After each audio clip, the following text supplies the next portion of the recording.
Muy buenas, bienvenidos a las Ínsulas Prometidas. Hoy tenemos la visita de Héctor Abad Faciolince.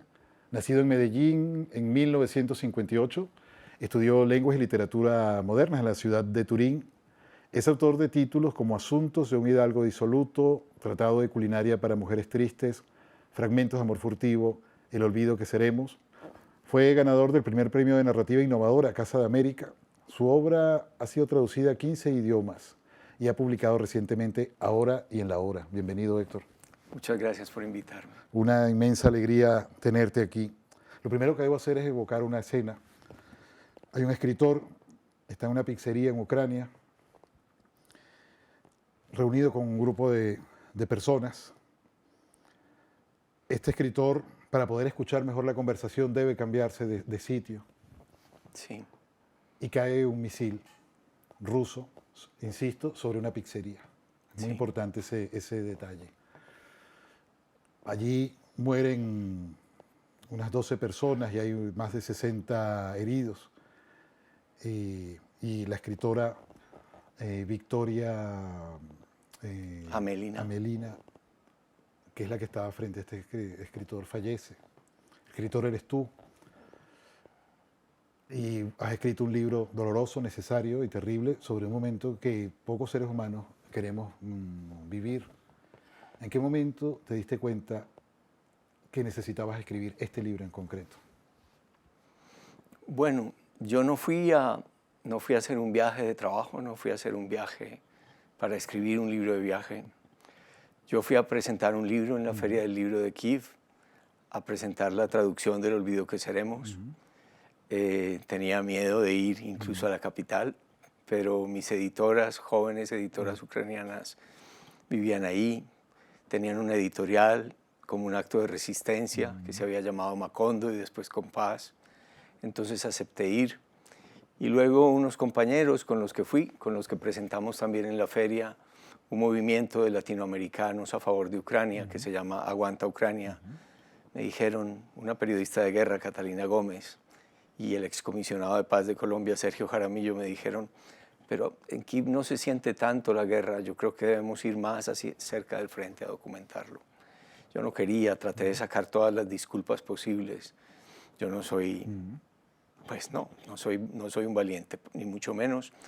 Finalmente me convencieron y Victoria Amelina, esta escritora ucraniana muy joven, de 37 años, en el último momento decidió acompañarnos en el mismo grupo para mostrarnos algunos de los sitios de crímenes de guerra donde ella había documentado atrocidades cometidas por el ejército de Putin, por el ejército ruso. Y bueno, nos fuimos muchos kilómetros por las estepas ucranianas hacia el este. Estuvimos un par de días duros, pero nunca sentimos la muerte en la nuca. Realmente nunca sentí yo que estuviéramos corriendo tan grandes peligros.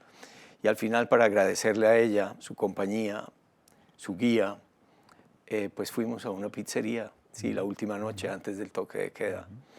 Y ahí, como yo soy medio sordo de este oído, como decías tú, cambié de puesto para poder oír mejor. Y ella ocupó mi lugar y poco después cayó un misil Iskander ruso de alta precisión con 700 o 600 kilos de explosivo en la cabeza, que hirió, decapitó inmediatamente y mató a 12 personas, a 62 más, y dejó herida de muerte a Victoria. Ese es más o menos, eso fue lo que pasó.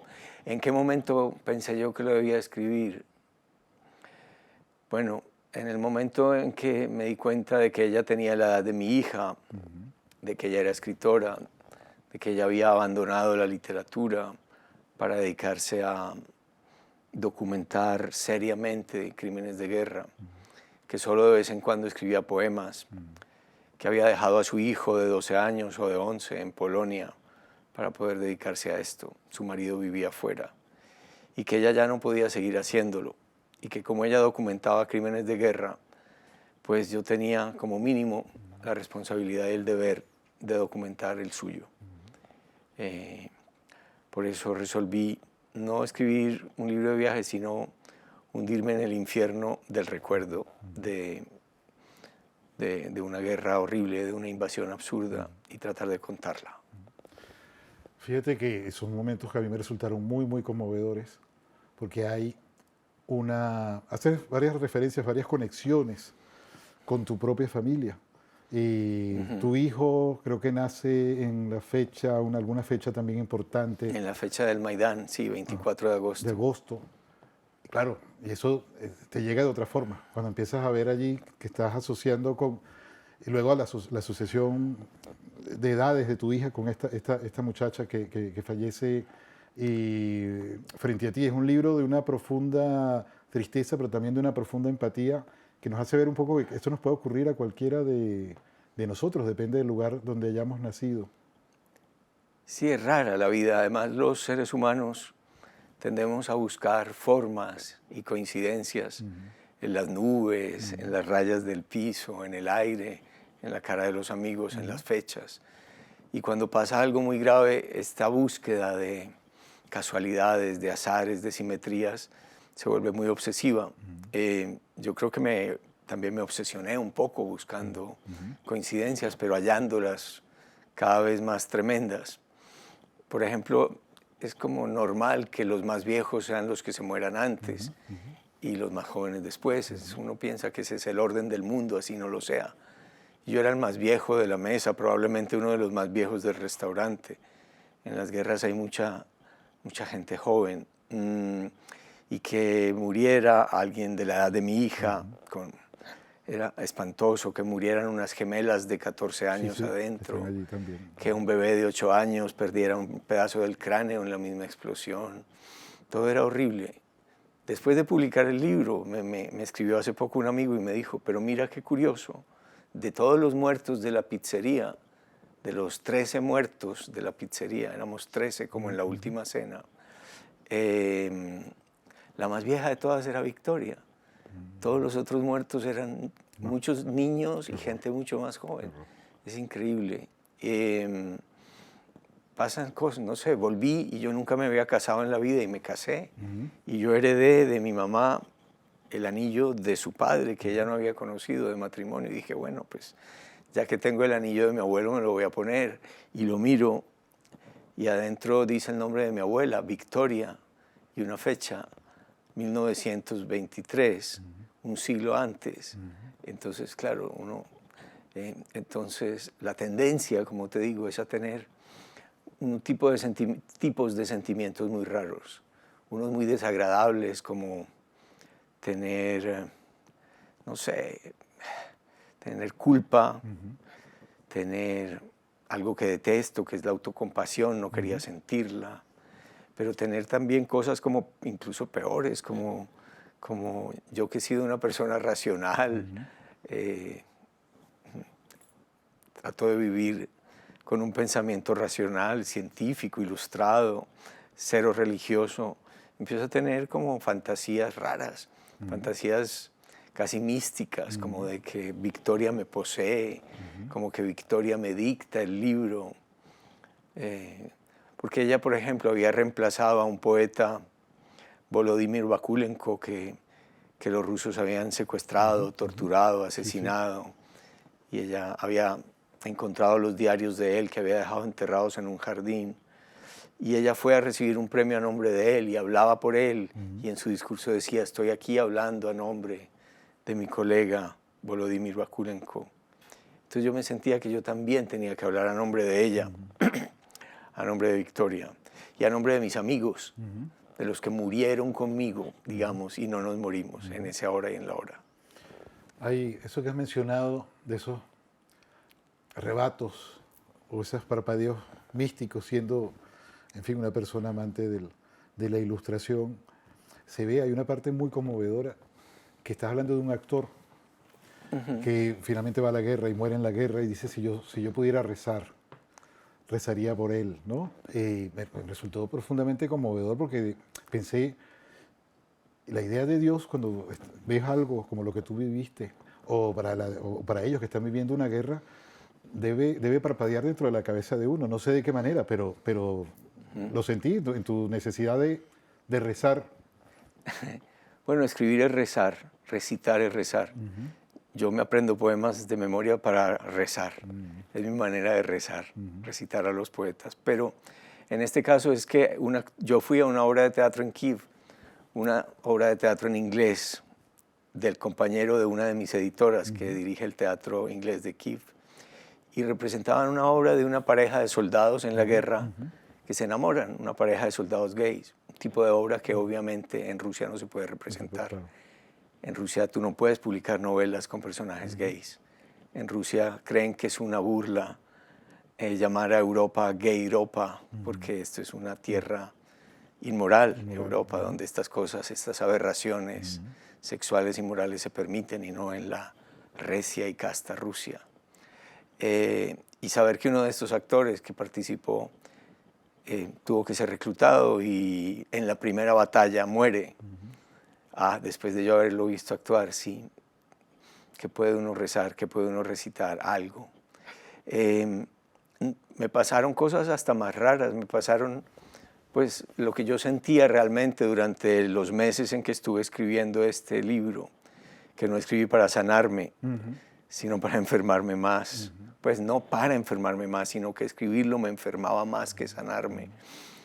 Era que la sensación que yo tenía, la más extraña, era que yo en realidad sí me había muerto ahí, que yo había caído ahí, que yo me había muerto, pero que yo no me había dado cuenta de que yo ya estaba muerto, que yo seguía vivo, que las cosas seguían como si fueran así, que yo volví a mi casa, a Madrid, que yo volví a mi casa a Medellín, pero que yo en realidad estaba muerto y creía que estaba vivo.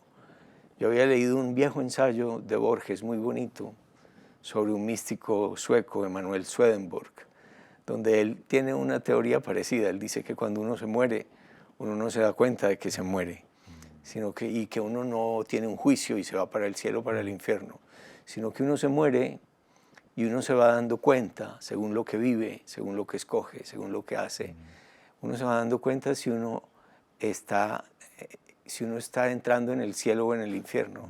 Uno por los amigos que escoge, por las cosas que hace, por lo que le pasa, por la gente que le habla, por lo que hace con su vida, uno va entrando como en el cielo o en el infierno.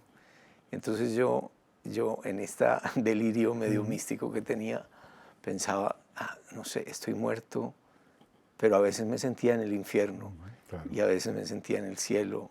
Y me pasaron muchas cosas en los largos meses en que luchaba por escribir este libro, en los que en esa especie de delirio yo creía a veces entrar en el cielo y a veces en el infierno. Bueno, no quiero entrar en los detalles, pero hubo momentos en que me sentí en las dos partes. Claro. Tú vienes de una realidad terrible como la realidad de ese adorado país que es Colombia. Esta escritora en algún momento decía, tú lo recoges en el libro, que la violencia destruyó su lenguaje, o lo dañó, lo enfermó. ¿Cómo has hecho tú para que la realidad colombiana no enferme tu lenguaje? Tú has vivido, hay un libro anterior, El olvido que seremos, que es nada menos que sobre el asesinato de tu padre. Es decir, has visto el infierno en Ucrania, pero también lo has visto en Colombia. Yo había tenido, Juan Carlos, en general, como mucha tranquilidad con mi escritura. Yo escribo desde muy niño, y eso es como cuando uno aprende a montar en bicicleta o a nadar desde niño, que me sale como fácil, no digo bien, pero me sale fácil redactar. Y en general, claro, siempre me han costado mucho los libros que he escrito, algunos más que otros, pero redactar no, escribir coherentemente no. Digamos, un cierto dominio de lo más elemental, del léxico, de la gramática, de la sintaxis, de la misma ortografía, para mí no era un problema. Y escribiendo este libro es como si se me hubieran desconectado las cosas. Eso era parte del infierno. Era que yo tenía mi cuaderno negro, otros cuadernos que también fui escribiendo, yo escribo a mano, y luego releía lo que leía, y siempre había palabras que se repetían, comas mal puestas, ortografía equivocada, frases totalmente ilógicas, inconexas, como si yo hubiera perdido parte del infierno que yo sentía, era perder el don si es que lo tengo, pero el pequeño don que tenía para poner en palabras mis recuerdos, mis fantasías, mis pensamientos. Eso era lo peor, eso era lo peor. Y pensé que estaba perdiendo facultades, que también parte del infierno era perder no solo la memoria, sino la coherencia, la capacidad de concentración. Entonces, claro, ahí uno acude a auxilio médico, a psiquiatras, a gente que te dice tienes estrés postraumático, tienes depresión, tómate esto, y entonces te tomas esto. Pero tú, para escribir un libro fresco, con una experiencia fresca, para escribirlo, digamos, con la memoria y no con la imaginación, porque no quería escribir un libro de imaginación, necesitas un poco sufrir lo que viviste, estar ahí donde lo sufriste, recrear el momento, el sitio, el dolor, el olor, aunque yo no tengo olfato, la sensación de horror de la guerra, el espanto de los gritos, el espanto de los heridos, de la sangre, de la gente que corre.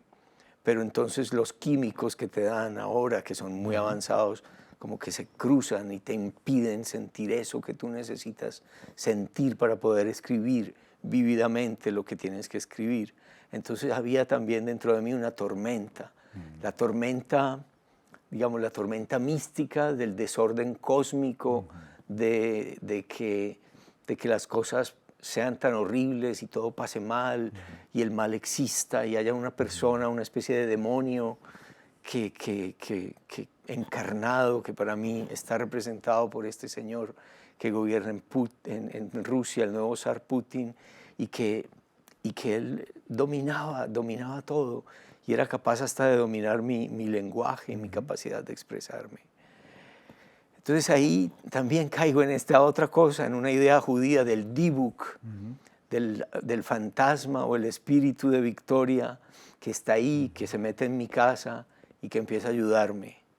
Y tengo cosas, me pasan cosas muy raras, como que yo sueño los sueños de Victoria, como que yo voy caminando con mi cuerpo por calles, digamos, de Leópolis, de la ciudad de Victoria que no conozco, y empiezo a hablar en ucraniano con la gente, y la gente me conversa, y obviamente lo que yo digo nadie me lo entiende, y lo que la gente me dice nadie me lo entiende, pero se ve que nos entendemos muy bien y dialogamos y conversamos, pero es un sueño ajeno, en una lengua ajena, que para mí al despertarme es la lengua de Victoria, es como si yo estuviera poseído. Y entonces es todo un poco loco, perdona, pero... No, para nada. Pero entonces cuando escribo yo soy como rogándole a Victoria que me ayude, que me dicte el libro que tengo que escribir. Y luego les pido a mis amigos que me ayuden a hacer el retrato de Sergio Jaramillo, que me ayuden a hacer el retrato de Catalina Gómez, que me ayuden a hacer el retrato de Dima, nuestro chofer. Leo muchos libros sobre Ucrania que me ayudan a entender la historia de Ucrania que no conozco. Las tierras de sangre de Timothy Snyder, Calle Este-Oeste de Philip Sands, otros libros de Applebaum, de escritores ucranianos que yo no sabía que habían nacido en tierras de Ucrania y que yo adoro y me pongo a leerlos. En fin, es como escribir un libro es raro. Escribir un libro también es un trabajo como de darle voz, de ser el ventrílocuo de muchas voces y de mucha gente. Pero no digo que yo lo haya hecho bien, sino que yo he intentado hacerlo así por mi propia incapacidad. Y finalmente, hablo mucho, no te dejo ni preguntar, y finalmente también tuve que acudir a mis editoras y a decirles, esto es lo que yo tengo, esto es lo que yo pude hacer, ayúdenme, ayúdenme. Estas son las escenas de un director de cine enloquecido que filmó un montón de escenas y las puso en palabras lo mejor que pudo, lo menos mal que pudo, corrigiendo, tratando de corregir todos sus errores de gramática, de sintaxis, de ortografía, de todo, de coherencia. Ayúdenme, por favor, ayúdenme. Y así terminó. Héctor, este libro pues, nos habla del mal, tocamos el mal, lo presenciamos, lo vemos peligrosamente cerca. Hay momentos que piensas, el mundo es un lugar horrible cuando lees tu libro más reciente, pero en este mundo, que es el que nos ha tocado, también existe una novela llamada Fragmentos de Amor Furtivo, que es una de las cosas más bellas, más hermosas, de los susurros más lindos que uno pueda encontrarse en la vida, que es una novela tuya anterior. Yo en algunos cursos de escritura creativa leía los primeros párrafos Así. y te puedo jurar que siempre ocurría un suspiro general cuando acababa yo de leer. Y era algo que me impresionaba, ¿no? Algo que te envidio profundamente, hacer suspirar a la gente. ¿Es consciente un escritor de todas las emociones que puede provocar en sus lectores cuando lo está haciendo? ¿O es algo que lo puede tomar por sorpresa? Qué curioso, en realidad nadie habla de ese libro mío, ni de mis libros más viejos anteriores al Olvido que seremos, prácticamente nadie. Esos libros no existen, yo soy en general el autor de un solo libro. Pero es que yo al principio, Juan Carlos, yo trataba de escribir historias que hicieran reír, historias de amor, historias de sexo, historias como el Tratado de Culinaria para Mujeres Tristes, para que mis hermanas, que eran las mujeres tristes, y mi mamá se rieran, se divirtieran, hicieran recetas absurdas. Digamos que yo, mientras mis hijos crecían, y creían también en lo que yo les decía, yo traté de educarlos como en la alegría, en como me había educado a mí mi papá, en que la vida es muy bonita, en que el mundo progresa, en que el mal es derrotado, las enfermedades son derrotados, el cuerpo, el sexo son una cosa bonita, el amor es una cosa extraordinaria, que tener penas de amor, como decía Nadiezhda Mandelstam, decía, ojalá yo con mi poeta Mandelstam hubiera podido tener adulterios, celos, problemas de amor. Lo que teníamos era muerte, gulags, gente que nos perseguía, gente a la que mataban por escribir un poema. Digamos que la primera parte de mi escritura era como quien canta su mal espanta. Yo no quería hablar del asesinato de mi papá, ni de la violencia, ni de los horrores de Colombia. Y ahora tampoco hubiera querido yo ir a Ucrania a tener que hablar de los horrores de la guerra de Ucrania y del mal y de la invasión y de que haya más de 1 millón de víctimas y decenas de miles de víctimas. Pero como esto fue tan duro y como estamos hoy ahora, recuerdo fragmentos con mucho cariño cuando lo escribí, aunque no tuvo ningún éxito. Te agradezco que haya tenido éxito en los suspiros de tu clase, por lo menos. Cuando esto ocurrió, pues es como si otra vez la violencia y la muerte me hubieran obligado a tratar ese tema. En el último que escribí era también una historia de amor, de un cura que se enamora. Traté de alejarme de la tragedia para hundirme un poco en la diversión de un cura que se enamora. Pero es como si a mí me pasaran cosas en la vida, en la muerte, que me obligaran a seguir un camino que no es el mío espontáneo. A mí el mal y la violencia los repudio. Yo realmente, el muerto que yo era mientras escribía este libro, estaba todo el tiempo tratando de escoger el paraíso y no el infierno. Pero es difícil a veces. Lo que está pasando en Gaza me atormentaba mucho. Entonces estaba yo tan mal que también me puse a escribir una novela al mismo tiempo en el que un viejo lleva comida a Gaza porque no soporta que la gente se esté muriendo de hambre en Gaza, y de verdad no lo soporto, pero decía, es que si escribo solo sobre Ucrania me dirán que yo solo tengo ojos para ver la maldad de Putin y no tengo ojos para ver la maldad de Occidente, y uno tiene 2 ojos. Y traté de escribir ese libro también, y por eso también con mis editoriales decía, es que estoy mal, he escrito un libro doble, un libro que la mitad es ficción y la mitad es crónica y realidad. Y bueno, y en la ficción yo no podía poner toda esta, en la realidad, en la crónica yo no podía poner toda esta locura de la que te he hablado, claro. Porque tú no escribes una crónica de tus despropósitos, de tus delirios. Entonces yo decía, bueno, pues entonces en una novela tal vez pueda poner mis delirios.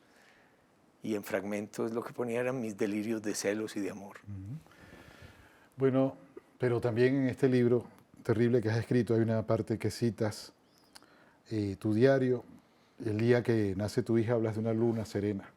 Sí. Esa luna serena, pues en este libro tan duro me ha acompañado al terminar de leerlo y espero que esa luna serena nos acompañe también en Madrid y en Ucrania, la luna de tu hija que tú escribiste también para nosotros. Muchas gracias, Héctor. Gracias, Juan Carlos.